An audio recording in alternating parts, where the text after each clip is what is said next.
Friends, நாங்கள் இன்னும் அல்பேனியாவில் தான் இருக்கோம். ஆனால் வேறு ஊருக்கு வந்துட்டோம். ஜிரோகாஸ்டர்னு நினைக்கிறேன். அது பேர் கரெக்டாக எனக்கு ப்ரொனவுன்சேஷன் பண்ண தெரியல.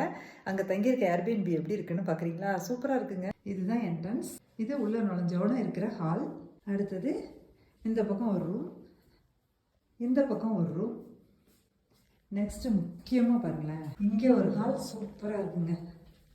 இது செம்ம ஹால். இது டாய்லெட் பாத்ரூம் இருக்கு. எப்படி இருக்கு வீடு? செம்மையாக இருக்குல்ல? வீட்டோட பால்கனியை திறந்தா செம்மையாக இருக்குங்க. ஹில் ஸ்டேஷன் மாதிரி இருக்குது. ஆனால் ஹில் ஸ்டேஷன் தான் போல இருக்குது. அந்த ரோடு நாங்கள் ஏறி வந்த ரோடெல்லாம் செம்ம ஹைட்டில் இருந்துச்சு. பாருங்களேன், ஒரு கேசல் இருக்குது. எனக்கு அப்படியே ஊட்டிக்கு வந்த மாதிரி ஒரு ஃபீலிங். செம்மையாக இருக்குது பாருங்கள். செம்மையாக குளிருதுங்க. காற்று வேற அடிக்குது. செம்ம வியூங்க இங்கேருந்து.